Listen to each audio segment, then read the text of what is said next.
అందరికీ నమస్కారం. రాష్ట్ర ప్రజలకి, శ్రేయోభిలాషులకి, ప్రతి ఒక్కళ్ళకి అంబటి రాంబాబు గారు, మీరు ఫస్ట్ రాష్ట్ర ప్రజలకి, అదే వరద బాధితులకి, బెజవాడ ప్రజలకి, ఈ వరద బాధితులు ఎంతవరకు ఉన్నారో అంతవరకు వాళ్ళకి సహాయం చేయండి ముందు, తర్వాత మాట్లాడండి. కానీ అనవసరంగా ఇప్పుడు ఒక కక్షపూరిత రాజకీయాలు అవసరమా? ఒక్కసారి చెప్పండి. అందరూ ఐకమత్యమై హెల్ప్ చేయండి. ఇలాంటి నీచమైన రాజకీయాలు, కక్షపూరిత రాజకీయాలు పెట్టబాకండి, చేయబాకండి. ఒక్కసారి ఆలోచించుకోండి బెజవాడ ప్రజల కోసం. అదే ఈయన మీరు బుడమనేరు మట్టి ఈయన తీయకుండా ఉంటే ఇంత ఉద్భతం అయ్యేది కాదు. ఆ వాగు పొంగి ప్రజల మీద పడేది కాదు, బెజవాడ ప్రజల మీద. ఒక్కసారి ఆలోచించుకోండి. ఇటువంటప్పుడు లండన్ అవసరమా వైఎస్ జగన్మోహన్ రెడ్డి గారికి? ఒకసారి చెప్పండి.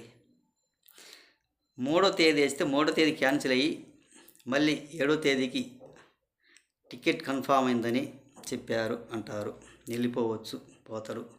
అంటే మన రాష్ట్ర ప్రజలు ఏమైనా పర్వాలేదు, ఇటుపోయినా పర్వాలేదు, ఆయన బాగుపడితే చాలు, ఆయన పన్నుల భారం వసూలు చేసుకొని ఈ లండన్ ఒక ప్యాలెస్ కుమార్తెలు చూసి రానికి ఎన్నిసార్లు పోతారు? ఎలక్షన్ కంటే ముందు పోయారు, మళ్ళీ అయిపోయినాక పోయారు, మళ్ళీ ఇప్పుడు పోవటం ఏమిటి? ఏం పట్టదన్నమాట.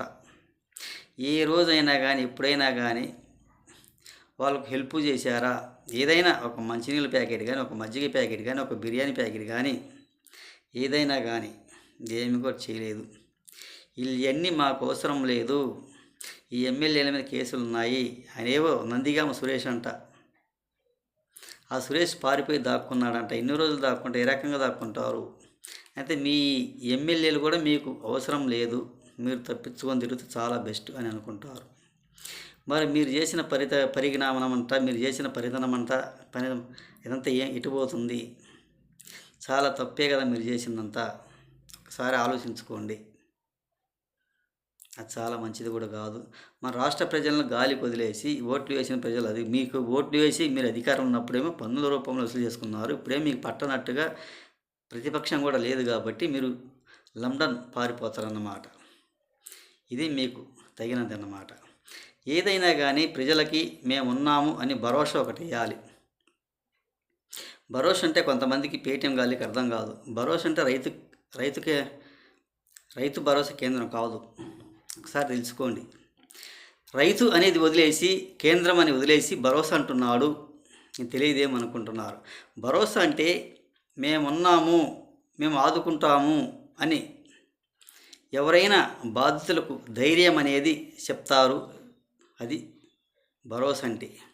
రైతు భరోసా కేంద్రం అంటే రైతులకి విత్తనాలు సరఫరా చేసి రైతులను ఆదుకోవటానికి, ఎవరికి, ఏ రైతుకి, ఏ పొలానికి ఏ విత్తనాలు ఇవ్వాలో, అందించాలో ఆ విత్తనం ద్వారాగా రైతులకు అందించేది రైతు భరోసా కేంద్రం అంటారు.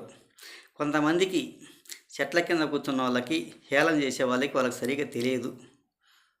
ఏంటంటే మేము తింటే చాలు, మేము తాగుతూ చాలు అని అంటారు. తన కడుపుకి తాను చూసుకుంటే ఇతరుల కడుపులకి వాళ్ళు చూసుకోరు. ఒకసారి ఆలోచించండి. నువ్వు తిన్నది ఒక్కటే, నువ్వు ఎరిగింది ఒక్కటే కాదు, ఇతరులు కూడా తినాలి. అవసరమైతే వాళ్ళ గురించి కూడా పట్టించుకోవాలి.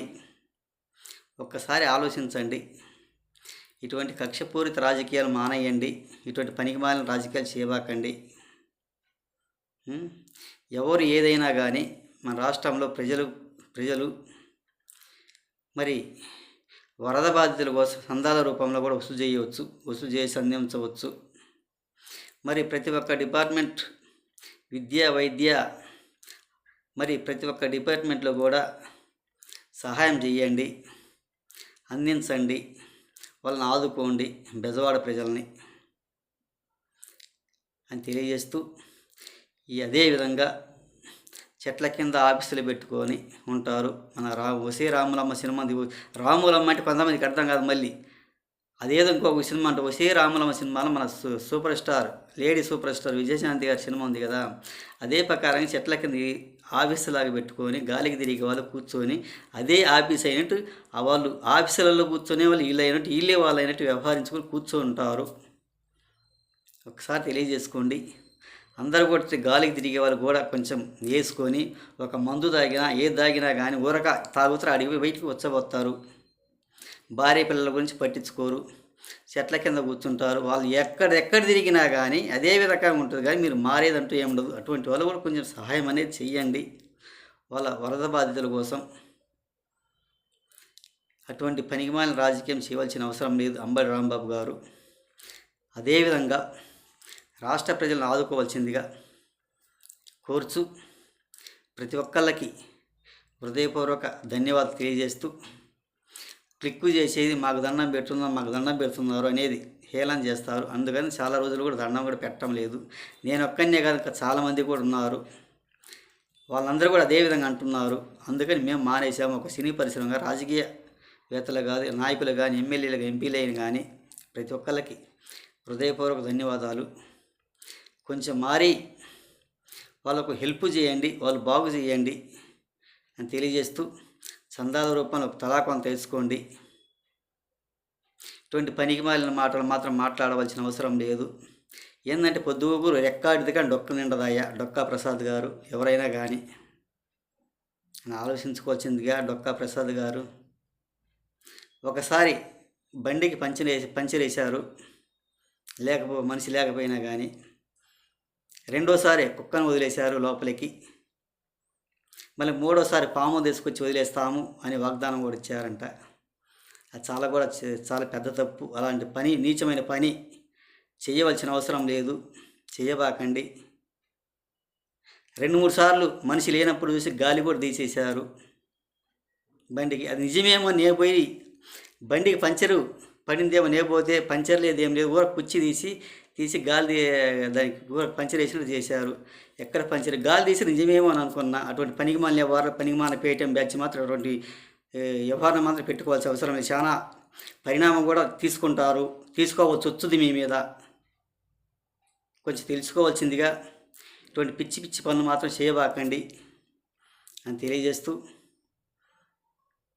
మన ఆఫీసులలో వాళ్ళు కూడా కొంతమంది ఉంటారు, వాళ్ళు కూడా వసూలు చేసి ఇవ్వండి. ఆఫీసర్లు ఉంటారు కూడా అని తెలియజేస్తూ, ఇటువంటి పనికి మాలిన పనులు మాత్రం చేయవలసిన అవసరం లేదు అని తెలియజేస్తూ, హృదయపూర్వక ధన్యవాదాలు రాష్ట్ర ప్రజలకి, శ్రేయోభిలాషి ప్రతి ఒక్కళ్ళకి.